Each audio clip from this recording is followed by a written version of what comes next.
feel a little bit silly. I've been putting off trying to make this pants pattern that I've made a little while ago because I thought I didn't have the material for it.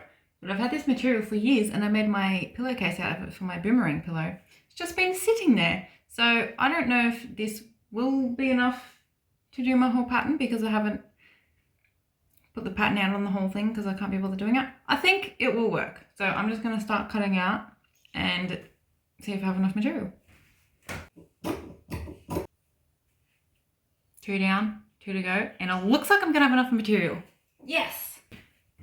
I've decided I'm going to use this for my pockets. And I think I get my first snag when I made this pattern. I can't remember if I made it so I need the yoke on the back or if I made them so they're a straight across thing. Bit of a problem for my old brain to try and remember. So I'll have to baste them together or something, or baste one leg together and see what it looks like. I'm just going to go ahead and cut out this anyway and make them look a bit different because I think it's boring making the pattern for the pockets out of this. Yes, they're not symmetrical. Yes, it is deliberate. Alrighty, so I'm about to baste these things together, but it's clearly not lining up at the top because I do remember now that I did have a yoke at the top. So I'm going to cut those pieces out now, stitch them onto the back, and then I can baste it together. Funny how things can just like remind you so quickly once you try and do something.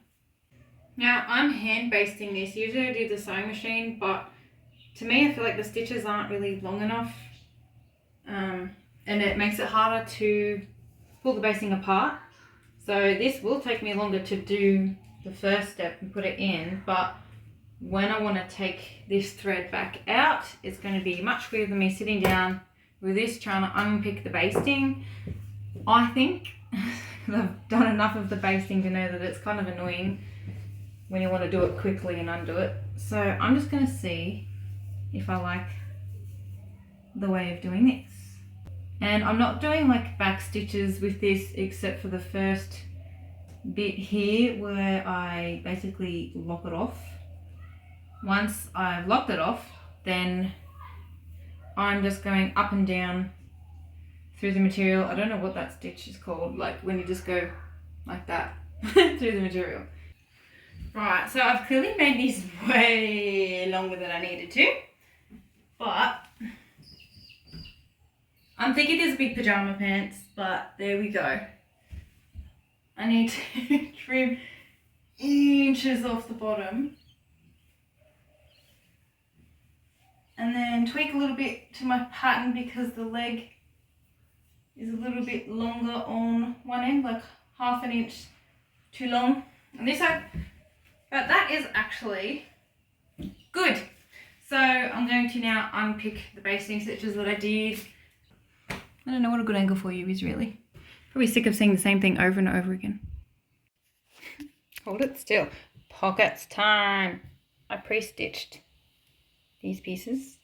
I'm going to try and stitch over the same line. It says that there's not multiple lines there. And get that done. Here's a quick little message. Thank you to all the new subscribers for making my teeny tiny channel a little bit bigger. Appreciate it very much. Pockets are on. Now I need to join the fronts to... No, hang on. I need to work out if I need a zipper on them. I think I might need to put a zip in the middle. I'm gonna have to do this as far as the zip goes. I should have measured out. And one thing I've learned as well by making all my jeans ones is to make this flush with the material top. I used to think you had to make it flush with the material at the zipper bit, but that's a problem. So I've learned just make it flush with the material here like that. Because when you put your waistband on, you need that to sew across, and I used to do it too high, and I'm like, oh, I'm going to hit my zip. I've learned not to do that. So I'm only pressing in here as much as I would do on my seam allowances everywhere else. Stitch the crotch together up to where the bottom of the zip is going to go, and then put the zip in after that.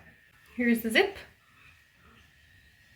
pinned down on both sides of the material. Now hopefully I can stitch this flat and not have any rolls and bumps in there, but I'm just going to then use a zipper foot, stitch down here, across there, a bit below this, and then back up the other side. Well, I'm a little bit out of practice, but it's supposed to be more hidden, so I didn't fold enough material in there. You can actually baste it together, I think, like stitch the whole crutch up there, and then once you've done this, then unpick the zip and it will keep the material closer. But I didn't do that. But anyway, look, I'm not fussed. So I'm just going to head straight to putting the sides together. And then it just needs a waistband and a hem. How that zip was so quick to do compared to the other zips I've been doing. It's kind of nice to do just a quick one every now and then that doesn't take as much time. Let's see, I've not quite done it right. That's a bigger drop on this leg than this other leg. Well, the other leg, when I matched it up, was only about 3/4 of an inch out. So I'm going to have to tweak my pattern. This isn't too bad for me to worry about. Kind of sucks, but that's what happens when you try and make your own pattern. Self-drafting, you have to do it until you get it right. Actually, I think they look so cool. I'm going to show you. The last thing to do is hem and put the waistband on. Can you see them? Anyway, gonna finish the rest tomorrow because it's hot. It was like 38 degrees today. It's gonna be 38 degrees again tomorrow, apparently. Yes, I did indeed get to 38 degrees today. Anyway, on the mission to get the waistband done. I don't have fusible interfacing or the iron-on facing, so I always have to use just some thin cotton type cheap material. I have both sides of the waistband pinned on, so I'm going to start my stitch, go up there, cross over to make sure that I'm not running over that part of the zip as well, going along the whole waistband, and then finishing back on the other side and then stitching down here, which will then be folded inside out, and then I will finish stitching the top pieces together.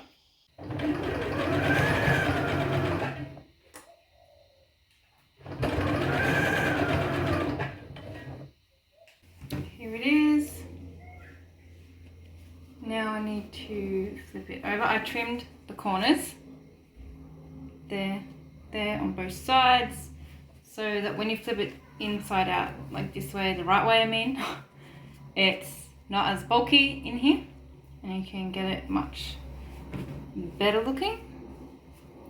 So now I'm just going to iron along after I fold all this out, press it out to make it sit flush, and then once it is sitting all correctly, I will then fold the insides down about 1/4 of an inch or a little bit more all along, and then pin, probably press it as well again, and then stitch across the top.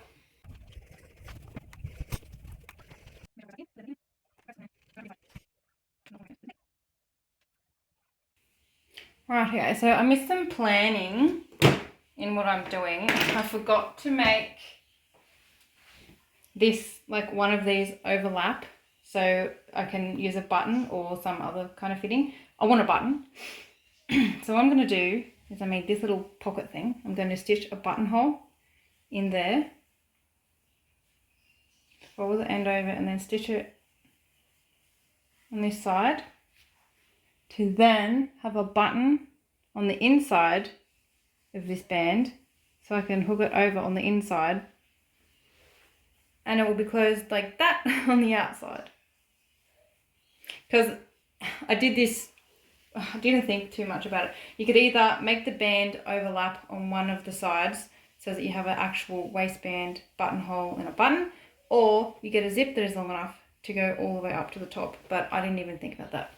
So I'm just going to go with my little do-wacky thing here. Just to make this thing even stronger, I'm going to try and insert some rolled up cotton material.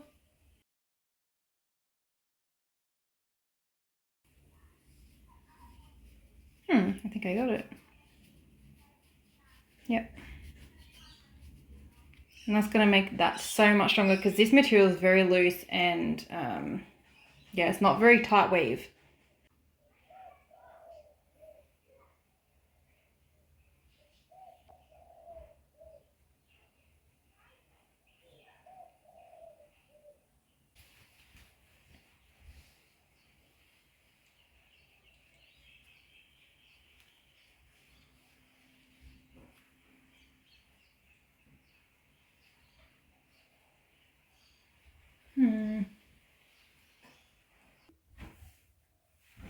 Here's the final result. I'm super happy. I like these. The button, I might have to move it over a little bit because there's a bit of a gap there. But all in all, I think they're really cool. Even if I did put pockets on the back, I'll do these ones, or I could do leg pockets to make them look better. So in the future, I might make another pair and make them even more special. Before I end this video, I'm going to show you me tweaking my pattern because there were things that weren't quite right with it. I did write in my book here things I need to do. I need to change the legs are too long. I need to change the part where the yoke attaches onto the top of the pants. So I'll quickly go through that so you can get an understanding of how I tweak my patterns as I go, because again, this is the first time I've made actual pants from them, and even if I do this, there might still be something else I'll have to do in the future, but bit by bit I will get it right so that I can just pull the pattern out and make it straight from that. So the first thing was I took 5 inches off both legs. So I'm going to mark out the 5 inches.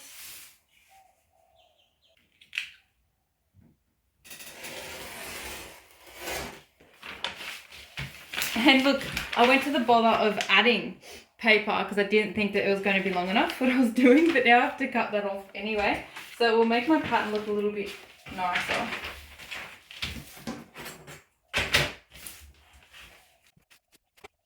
Now the main problem, the legs, that's easy to deal with for me. The problem I had with the legs being longer, once I would join the back pieces, their leg would be longer on the inside here. It keeps dropping on me, and I'm pretty sure the problem is because I haven't got the angle right at the top on this piece. This pattern piece was the one I used to draft to make these pair, but what I have done wrong with the angle, so this is the grain line. See how this one has a much sharper angle, and I've not had any drama, I think, like with my shorts I've made so far. It's fine. This angle, if I try and line it up and then just move it over to keep it straight, see how much sharper it is. So I do need to take this down, and I'm pretty sure that will take away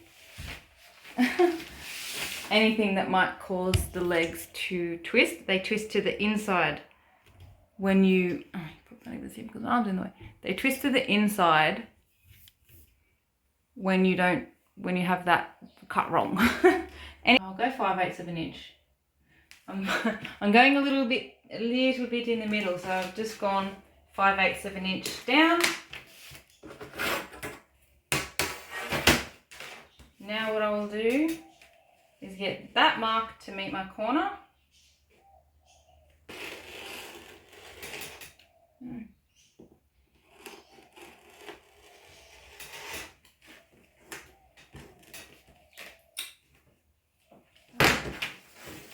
So now I have that steeper angle, and I need to remake also the yoke for this pattern because it's fine to this side.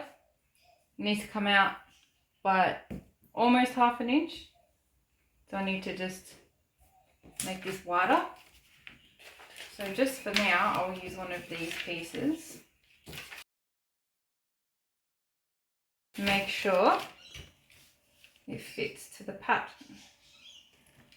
So here, slightly too wide. So I'm just going to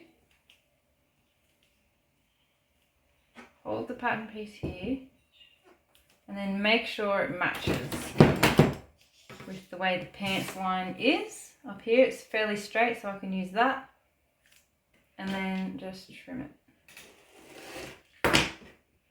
Now that should be a yoke piece that fits my pants. So that's me done for those pants. See you next time.